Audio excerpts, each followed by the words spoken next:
Et salut tout le monde, on se retrouve aujourd'hui pour cette toute nouvelle vidéo. Aujourd'hui pour cette nouvelle vidéo, j'avais envie de faire un peu de tactique dans le foot, de schéma tactique, de principe de jeu.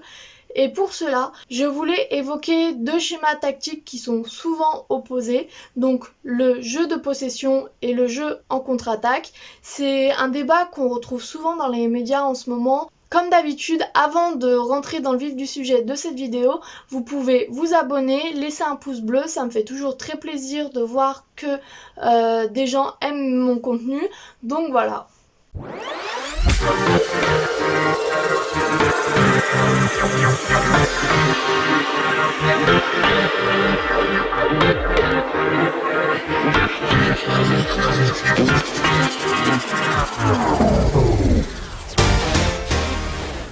Pour cette vidéo, j'évoquerai aussi surtout le match entre Tottenham et Manchester City. C'est vrai que ce match, c'est vraiment le cas typique de l'opposition entre jeu de possession et jeu de contre-attaque. Donc voilà, c'est beaucoup sur cela que je vais m'appuyer pour cette vidéo.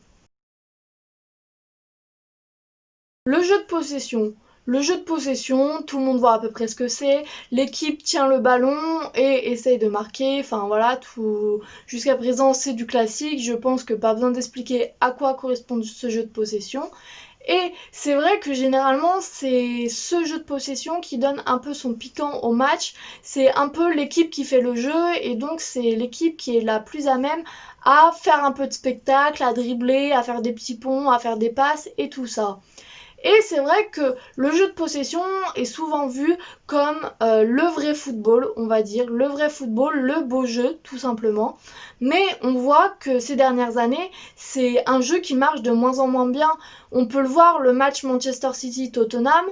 Manchester City a eu 66% de possession et pourtant ils n'ont eu 0 but. Ils ont tiré au but un nombre incalculable de fois sans avoir le moindre but. Donc pour le jeu de possession, oui, le jeu de possession, c'est le beau jeu, c'est quelque chose que tous les fans de foot aiment, mais je pense que ce qu'on aime en tant que supporter, supportrice de football, c'est de voir des buts, de voir des belles actions de but.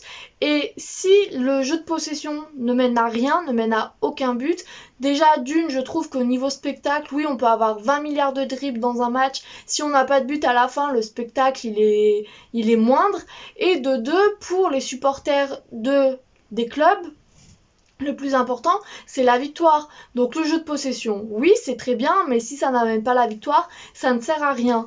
Et on l'a vu aussi lors de la Coupe du Monde pour France-Belgique, les Belges ont revendiqué la possession, mais à quoi ça les a menés? À rien au final. Si tu marques pas, le jeu de possession, c'est nul, ça sert à rien pour moi personnellement.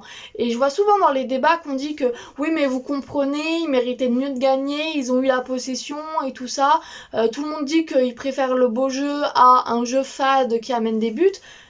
Je comprends ces arguments, je comprends qu'en tant que fan du foot, on veuille du beau jeu, mais un jeu qui n'apporte pas de victoire, pour moi, c'est pas un beau jeu.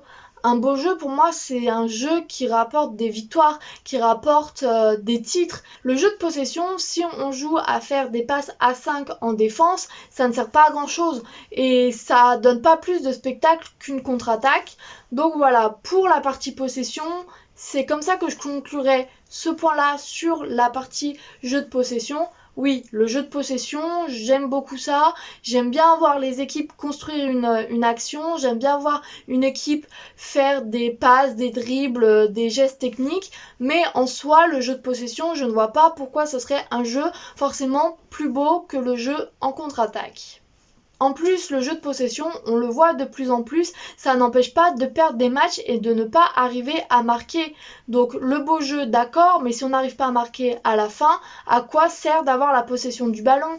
On le voit pour le match Aston Villa-Liverpool. Liverpool a fini le match avec 70% de possession environ et ils ont quand même encaissé 7 buts et en ont marqué que 2.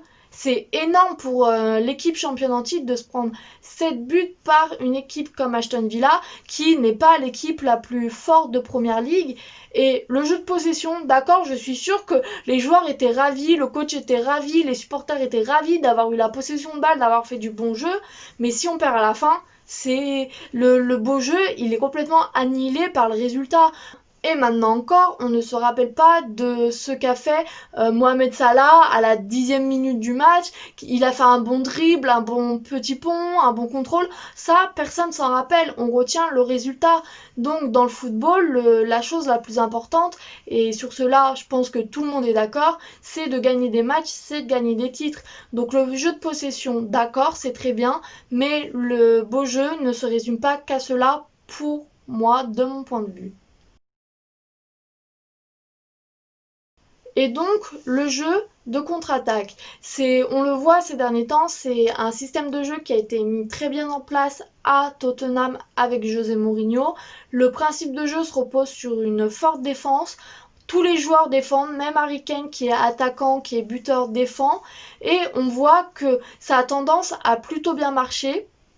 Même si, on le verra à la fin de cette partie, il y a quand même 2-3 petits points où je ne suis pas d'accord avec ce principe de jeu. C'est un principe de jeu qui marche plutôt bien, à Tottenham en tout cas. Les joueurs ont l'air d'adhérer très bien et ça marche, on ne peut pas se mentir.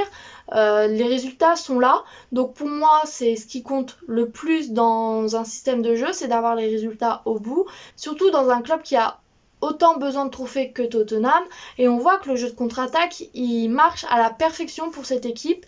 Face à Arsenal, c'est 5 tirs, 3 cadrés, 2 buts. On ne peut pas être plus pragmatique, on ne peut pas être plus efficace. Et face à Manchester City, c'est 4 tirs, 2 cadrés, 2 buts. Là aussi, l'efficacité, elle est maximale. Et c'est pour ça que je ne comprends pas l'opposition entre le jeu de possession, c'est le beau jeu, et le jeu de contre-attaque, c'est un jeu qui ne mérite pas sa victoire. En soi, tenir tout un match défensivement contre des équipes comme Manchester City, pour moi, tenir face à des équipes comme ça, c'est du haut niveau, c'est une maîtrise parfaite, c'est tout ce qu'on aime dans le foot.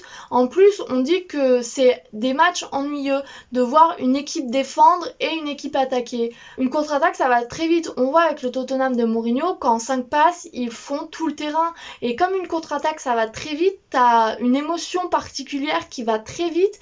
Et je trouve que c'est mieux que de voir une équipe jouer en jeu de passe pendant 20 minutes. Je préfère voir une équipe défendre et jouer en contre-attaque d'un coup en faisant 5 passes rapides bien placées et finir par un but que de voir une équipe faire des passes à 5 derrière pendant 20 minutes. Le jeu de contre-attaque, on voit que si c'est bien mené, si on a les attaquants, si on a les qualités pour le faire, ça marche très bien. Comme je l'ai déjà dit dans cette vidéo et comme je le répéterai, le plus important dans le foot c'est d'avoir des résultats, et le jeu de contre-attaque à Tottenham, pour l'instant ça marche, pour l'instant il y a des résultats, et c'est pas la seule équipe qui marche bien. L'Atlético de Madrid, ils font souvent ça généralement, ils défendent très bien. Ils réussissent à marquer un but sur une contre-attaque et après ils ferment la défense. L'Atlético de Madrid, c'est très ressemblant au jeu de Tottenham, et l'Atlético de Madrid, c'est un principe de jeu qu'ils ont depuis des années. Ça marche plutôt pas mal cette saison aussi notamment. Donc voilà, je ne vois pas pourquoi c'est des équipes qui mériteraient moins la victoire. Après oui, le jeu de contre-attaque, comme le jeu de possession, il a ses limites. On l'a vu notamment lors du match Liverpool-Tottenham, le jeu de contre-attaque de Tottenham se base sur Harry Kane et Heung-min Son.